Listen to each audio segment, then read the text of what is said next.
Sclerotherapy for treatment of varicose veins. What your patient should know.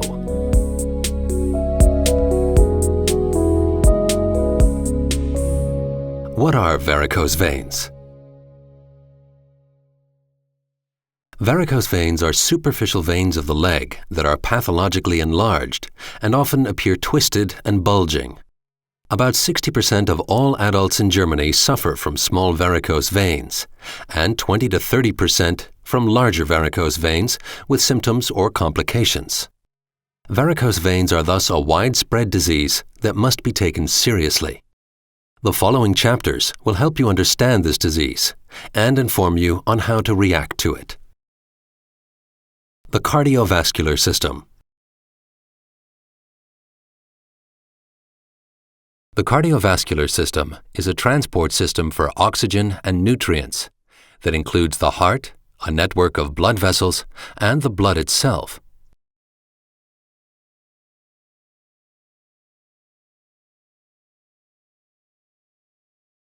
The heart is the motor, and the blood vessels are the tube system in which the blood circulates. The blood vessels consist of so-called arteries and veins. The arteries, shown here in red, transport the blood that has been enriched with oxygen in the lungs from the heart into the body to the organs and muscles. The oxygen and nutrients are delivered to the organs and muscles from the blood, and waste products are absorbed by the blood in exchange. The veins, shown here in blue, conduct the blood that is now low in oxygen and full of waste products back to the heart and lungs. The blood receives a new supply of oxygen in the lungs, from where it is transported back to the body, repeating the circulatory path once again.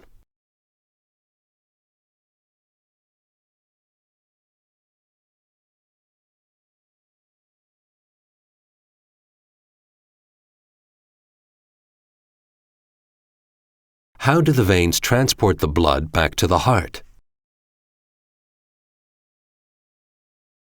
When the leg veins transport the oxygen-deficient blood back to the heart, they have to work against gravity.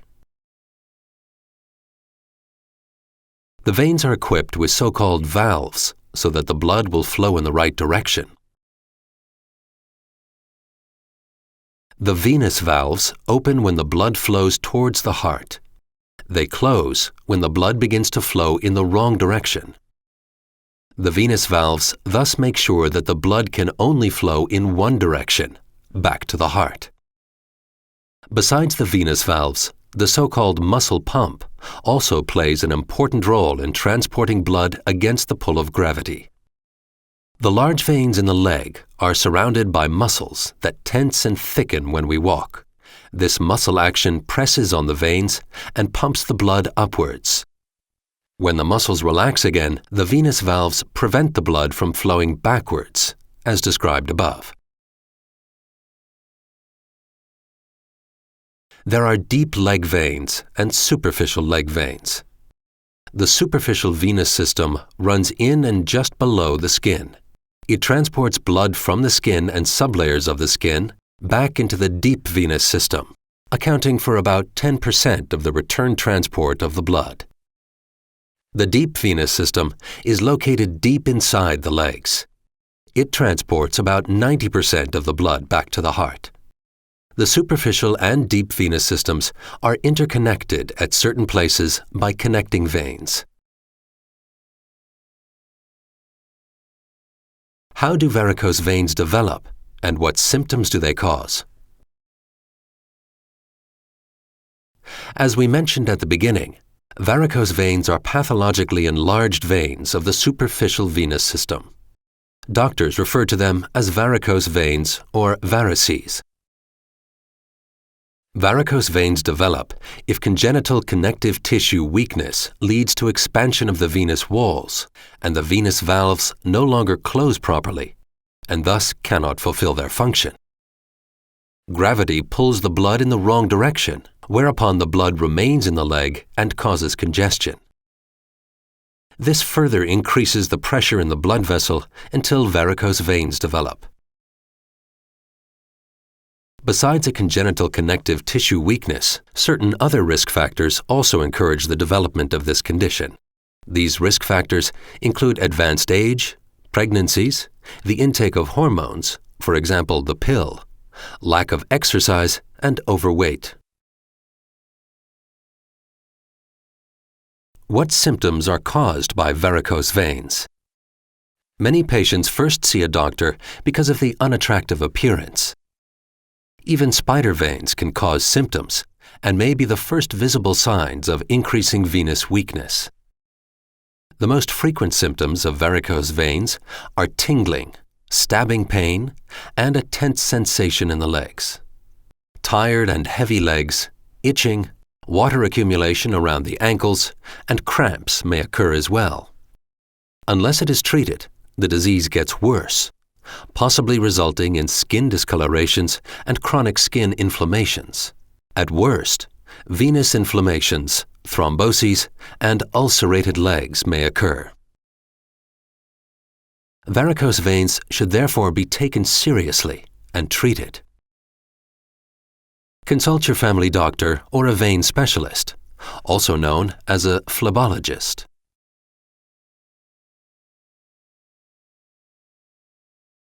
How does a doctor diagnose varicose veins? The diagnostic tests used today are simple and painless. The doctor will first ask about your history of illness, for instance, how long you've had varicose veins and what symptoms they cause. At the following physical examination, the legs will be carefully examined and felt while you're standing. The doctor will look for visible varicose veins, swellings, and changes in the skin. An important tool in further diagnosis is the use of modern ultrasonic devices that scan so accurately that they create images of the diseased parts of the venous system and can assess the severity of the varicose veins. What is sclerotherapy, and how are varicose veins treated? Sclerotherapy is a method that requires no incisions and no hospital stays. It's been shown for many years to be a reliable way to eliminate varicose veins. The principle is simple. The varicose veins are eliminated by injecting a so-called sclerosing agent into the veins. Using a fine needle, a liquid, the sclerosing agent polidocanol, is injected directly into the diseased veins. The sclerosing agent pushes the congesting blood out of the varicose vein, seen here as the immediate decoloration of the vein. Inside the varicose vein, the sclerosing agent reacts with the vein wall. Normal processes in the body then cause adhesion of the venous walls, thus closing the vein so that no more blood can congest in it. In the long term, the diseased vein is converted by the body into connective tissue and disappears over time. This process may take several weeks. Physicians can treat all types of varicose veins using sclerotherapy. The small varicose veins include spider veins, the smallest varicose veins in the skin, and reticular veins, which are somewhat larger. The reddish or bluish varicose veins are often found on the sides of the thighs and lower legs in fan-like or net-like patterns, and many patients find them cosmetically unattractive. Sclerotherapy, also called microsclerotherapy, is the treatment of choice for spider veins and reticular veins. Larger varicose veins may develop from saphenous veins or their side branches. The two main superficial veins of the legs are called the saphenous veins, the great and small saphenous veins. Pathological enlargements of these veins are known as saphenous varicose veins. So-called side branches branch off from the saphenous veins. Pathological enlargements of these side branches are called side branch varicose veins.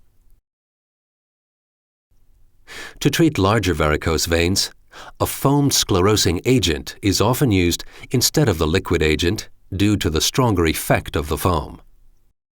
The sclerosing foam is prepared by the doctor or medical assistant immediately before treatment.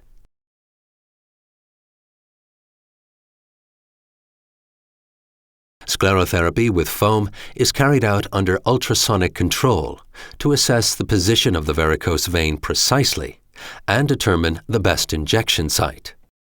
The foam is injected directly into the varicose vein.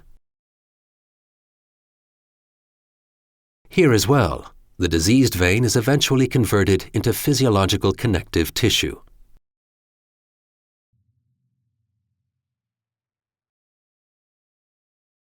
The varicose vein can thus no longer cause any symptoms. Sclerotherapy can thus eliminate troublesome varicose veins without hospitalization, lasers, surgery, or anesthesia. The treatment is safe and effective, and in most cases causes no pain. Several sessions may be required for optimum results, depending on the extent and degree of the disease.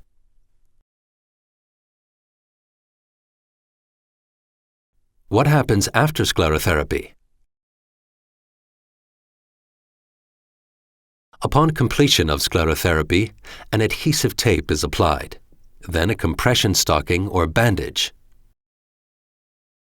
Patients should walk for about 30 minutes directly after the treatment. To ensure treatment effectiveness, compression stockings should be worn for several days for smaller varices and for several weeks for larger varices. During the first few days after treatment, do not go on long trips by air, bus, or car, or carry out endurance sports. Do not take hot baths and avoid saunas, sunbathing, and sunbeds.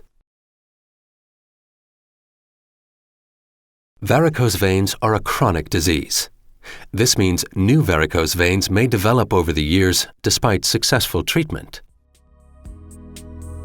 You can keep your legs attractive and healthy with regular professional checkups.